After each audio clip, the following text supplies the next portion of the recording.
Tindakan yang dapat menentukan masa depan.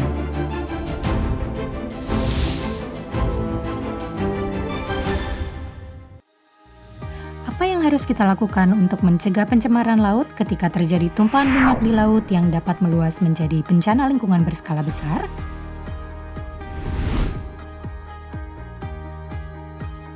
Inilah yang harus dilakukan untuk mencegah terjadinya polusi tumpahan minyak di laut selama pemasokan bahan bakar, tumpahan minyak karena kerusakan tangki bahan bakar, dan tumpahan minyak dari tenggelamnya kapal.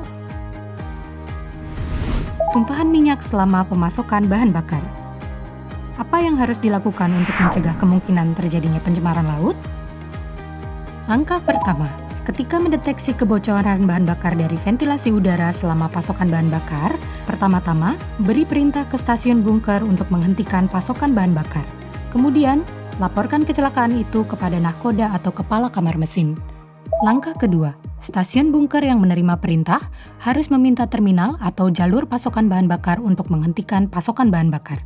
Setelah mengkonfirmasi penghentian pasokan bahan bakar melalui angka-angka seperti pengukur tekanan, tutup katup manifold dari saluran pasokan bahan bakar. Jika saklar berhenti darurat dipasang, segera nyalakan. Langkah ketiga, nahkoda di anjungan harus mengeluarkan peringatan darurat. 실제 상황. 과연 벙커 스테이션 기름 유출 발생. Langkah keempat, kemudian terapkan prosedur darurat. 6 prosedur darurat utama adalah sebagai berikut. Pertama, nahkoda wajib melaporkan terjadinya pencemaran laut kepada penjaga pantai, menghubungi 119 atau nomor laporan terintegrasi, atau memberitahu VTS melalui VHF. Setelah melapor ke kantor polisi maritim lokal terkait, hubungi perusahaan pelayaran, pemilik kapal, dan juga perusahaan asuransi.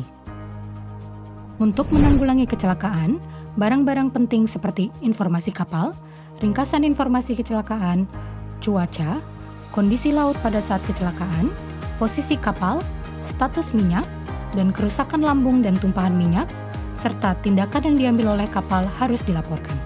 Pada saat yang sama, semua orang di kapal diminta untuk ditempatkan di lokasi panggilan darurat pencemaran laut.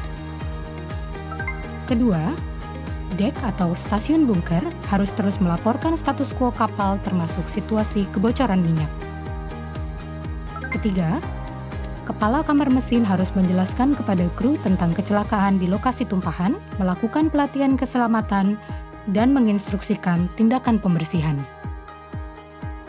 Keempat, periksa apakah penyumbat tersegel dan apakah bahan bakar yang tumpah bocor ke laut atau tidak. Jika terjadi tumpahan bahan bakar di atas dek, lakukan operasi pembersihan menggunakan bahan seperti serbuk gergaji atau bahan penyerap. Kelima, jika minyak mengalir keluar kapal, gunakan bahan pengontrol polutan seperti penyerap minyak untuk membersihkannya. Dan jika ada pagar minyak di atas kapal, pasang di sekitar lokasi tumpahan menggunakan kapal penyelamat di atas kapal. Keenam, sebagai tambahan, perusahaan pembersih tumpahan minyak dapat dimobilisasi melalui perusahaan pelayaran berdasarkan penilaian nahkoda. Sumber daya eksternal dapat pula dimintai bantuan. Dan dalam hal kebutuhan kapal anti polusi yang dikirim, KOEM tersedia untuk permintaan pembersihan.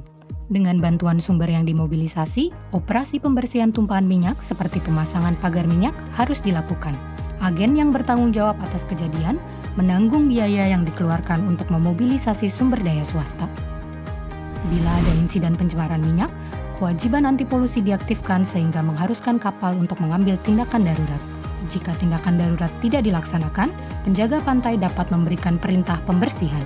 Dan untuk ketidakpatuhan, dapat dikenakan hukuman penjara selama 3 tahun atau denda 30 juta won. Demi laut yang bersih, mencegah kemungkinan tumpahan minyak di laut selama pemindahan minyak, operasi yang cermat, hati-hati sangat esensial. Pilihan dan tindakan yang Anda buat sejenak bisa menjaga kebersihan lingkungan laut kita.